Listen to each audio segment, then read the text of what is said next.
একদিন প্রিয় নবী হযরত মুহাম্মদ সাল্লাল্লাহু আলাইহি সাল্লাম নামাজের পর সাহাবীদেরকে নিয়ে মসজিদে বসেছিলেন। তখন তিনি মসজিদের দরজার দিকে তাকিয়ে হঠাৎই বলে উঠলেন, এখন যিনি মসজিদে প্রবেশ করবেন তিনি জান্নাতি। উনার কথা শুনে সাহাবীরা সবাই মসজিদের দরজার দিকে তাকিয়ে বসে রইল। সবার মনে একটাই চিন্তা, কে সেই ভাগ্যবান যে দুনিয়াতে থাকতেই জান্নাতের সুসংবাদ পেয়ে গেল। সবাই তাকিয়ে আছেন মসজিদের দরজার দিকে। এমন সময় একজন মুসল্লি মসজিদে প্রবেশ করলেন। উনাকে দেখে সবাই অবাক হলেন, কারণ উনি একজন সাধারণ মুসলমান। উনাকে তেমন কোনো ইবাদত আমল করতে কেউই দেখেননি। তো পরবর্তী দিন রাসূলুল্লাহ সাল্লাল্লাহু আলাইহি সাল্লাম আবার বলতে নামাজে শেষ করার পর সাহাবীদেরকে নিয়ে মসজিদে বসেছিলেন এবং উনি আবার বলতে লাগলেন, এখন যিনি মসজিদে প্রবেশ করবেন তিনি জান্নাতি। সমস্ত সাহাবীরা আবার উৎসুক আগ্রহ নিয়ে মসজিদের দরজার দিকে তাকিয়ে রইল যে কে সেই ভাগ্যবান যে দুনিয়া থাকতেই জান্নাতের সুসংবাদ পেয়ে গেল। সবাই মসজিদের দরজার দিকে তাকিয়ে রইলেন। সবাইকে অবাক করে দিয়ে আবারও সেই মুসল্লি যিনি গতকাল প্রবেশ করেছিলেন তিনি আবার মসজিদে প্রবেশ করলেন। মসজিদে প্রবেশ করে না সালাত আদায় করলেন এবং কিছুক্ষণ পর আবার চলে গেলেন। তখন সাহাবীদের মনে একটা প্রশ্ন জেগে উঠল যে উনি কি এমন আমল করেন যে রাসূলুল্লাহ সাল্লাল্লাহু আলাইহি সাল্লাম বলেছেন যে উনি একজন জান্নাতি, যে উনি দুনিয়াতে থাকতেই জান্নাতের সুসংবাদ পেয়ে গেলেন। তখন একজন সাহাবী ওই লোকটির কাছে গেলেন, মানে ওই মুসল্লির কাছে গিয়ে বললেন যে আমার বাড়িতে আমার সাথে ঝামেলা হয়েছে বা আমার বাড়িতে আমার ঝগড়া হয়েছে, তো আপনি যদি দয়া করে আমাকে আপনার বাড়িতে 2 দিন থাকতে দেন। তো ওই মুসল্লি রাজি হয়ে গেলেন। ওই সাহাবী দিন রাত ওই মুসল্লিকে অনুসরণ করতেন যে উনি কি এমন আমল করেন, কি এমন স্পেশাল বা কি এমন আমল করেন যা উনাকে দুনিয়াতে থাকতেই জান্নাতের সুসংবাদ দিয়েছে।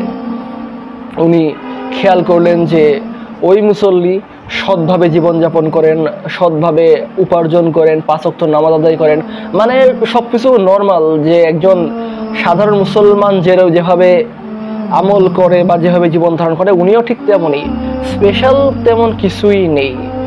তো 2 দিন 3 দিন এমন কোনো অতিরিক্ত কোনো আমল বা স্পেশাল কিছু না দেখে উনি ওই মুসল্লিকে জিজ্ঞেস করলেন যে আসলে আমার বাড়িতে আমার কোনো ঝগড়া হয়নি বা ঝামেলা হয়নি, আমি এখানে এসেছি কারণ রাসূলুল্লাহ সাল্লাল্লাহু আলাইহি সাল্লাম বলেছিলেন যে এই মুহূর্তে যে ব্যক্তি মসজিদে প্রবেশ করবে তিনি জান্নাতি। ওই সময় আপনি প্রবেশ করলেন। পরবর্তী দিন একইভাবে রাসূল সাল্লাল্লাহু আলাইহি সাল্লাম বললেন যে এখন যিনি মসজিদে প্রবেশ করবেন উনি জান্নাতি। একইভাবে সবাইকে অবাক করে দিয়ে আপনি মসজিদে প্রবেশ করলেন। আপনি দয়া করে আমাকে বলুন যে আপনি স্পেশালি বা আলাদাভাবে কি এমন আমল করেন যে দুনিয়াতে থাকতেই আপনি জান্নাতের সুসংবাদ পেয়ে গেলেন।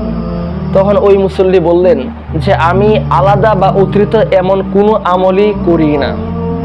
এই কথা শুনে সাহাবী ওনার কাছ থেকে বিদায় নিয়ে চলে যেতে লাগলেন।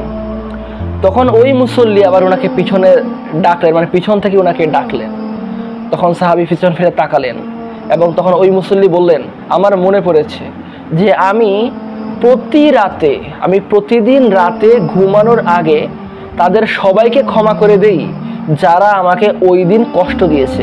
মানে আমি কারো প্রতি মনে কোনো রাগ বা ঘৃণা রেখে ঘুমোই না। আমি প্রতিদিন রাতে ঘুমানোর আগে সবাইকে ক্ষমা করে দিয়ে তারপর ঘুমাই।